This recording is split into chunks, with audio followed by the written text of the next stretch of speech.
নমস্কার বন্ধুরা, সবাই কেমন আছো? আশা করি সবাই খুব ভালো আছো। আমিও খুব ভালো আছি। আজকে আমি রান্না করব ডিম দিয়ে নতুনভাবে একটা আলুর দম। চলুন কিভাবে বানাই দেখে নিই। প্রথমে আমি আলুগুলো প্রেসার কুকারে সেদ্ধ করে নিয়েছি, একটাই সিটি দিয়েছি, দিয়ে আমি ছাড়িয়ে নিয়েছি। এখন আমি আলুগুলো একটু খুব ভালো করে ভেজে নেব, হালকা লাল লাল করে। আর এই আলুর দমটা সাদা তেলেই করতে হবে, তবে খেতেও খুব দুর্দান্ত হবে। তেলটা আমার গরম হয়ে গেছে, যাতে আলুগুলো একটু লেগে না যায় তার জন্য আমি একটু হলুদ আর একটু লবণ দিয়ে দিলাম তেলের মধ্যে।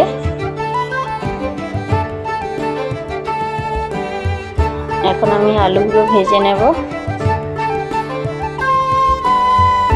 একটু ভালো করে হালকাভাবে নাড়িয়ে চাড়িয়ে নেব।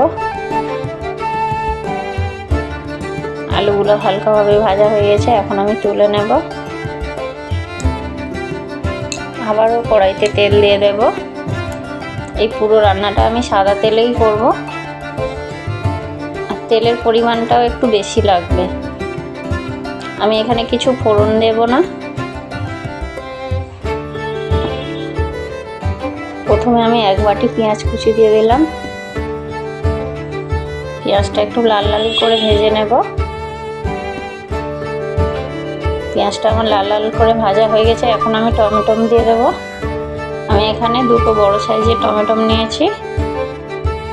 টমেটোটা পেঁয়াজের মধ্যে দিয়ে দিলে টমেটোটা গলেও যায়, একটু ভাজা ভাজা হয়ে যায়, আর টমেটোটা একটু কালারটাও এসে যায় সুন্দর। টমেটোটা আমার ভাজা ভাজা হয়ে গেছে। উপর থেকে আমি গোটা কাঁচা লঙ্কা দিয়েছি, আর দিয়ে দিচ্ছি আদা রসুনের বাটা। দিয়ে আমি ভালো করে নাড়িয়ে চাড়িয়ে নেব। এখানে আমি মশলা নিয়েছি জিরের গুঁড়ো, ধনের গুঁড়ো, লঙ্কা গুঁড়ো, হলুদ গুঁড়ো, আর একটু নিয়েছি কাশ্মীর লঙ্কা গুঁড়ো। নিয়ে অল্প সামান্য জল দেবো, দিয়ে ভালো করে মশলাটা কষাতে থাকবো তেল ছাড়া অবধি। মশলাটা আমার কষানো হয়ে গেছে, মশলাটাও আমার ভালোভাবে তেল ছেড়ে গেছে। এখন আমি পোস্ত আর চিনেবাদাম বেটে রেখেছি, সেটা আমি এখানে দিয়ে দেবো। এটাই আমার গ্রেভি হবে, আমি আলাদাভাবে আর জলও দেব না।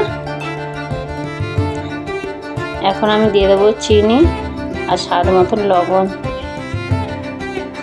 দিয়ে আরও ভালো করে কষিয়ে নেব। নিয়ে এবারে ভেজে রাখা আলুগুলো দিয়ে দেব, দিয়ে ভালো করে কষাতে থাকবো। আমি আর কোনো রকমের জল ব্যবহার করব না।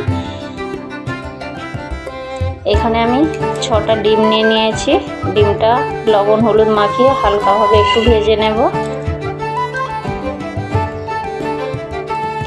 ডিমগুলো বেশি লাল লাল করেও ভাজবো না, খুবই হালকাভাবে ভাজবো। আর আমি ডিমের গাগুলোতে একটু ছুরি দিয়ে কেটে দিয়েছি, যাতে লবণ আর হলুদটা ঢোকে। আমার ডিমটা ভাজা হয়ে গেছে। এদিকে আমার আলুর দমটাও হয়ে এসেছে। আমি গ্যাসটা লো টু মিডিয়াম করে রেখেছিলাম, তো ঘুটঘুট করে ফুটছে। এখন আমি গরম মশলা দিয়ে ডিমটা দিয়ে সাজিয়ে নেব একটু। রেডি হয়ে গেছে আমাদের আলুর দম। যদি রেসিপিটা ভালো লেগে থাকে লাইক শেয়ার করে দেবেন, সাবস্ক্রাইব করতে ভুলবেন না, পাশে থাকা বেল আইকনটি ক্লিক করে দেবেন, যাতে পরবর্তী ভিডিও সবার আগে আপনার কাছে পৌঁছতে পারে। ধন্যবাদ।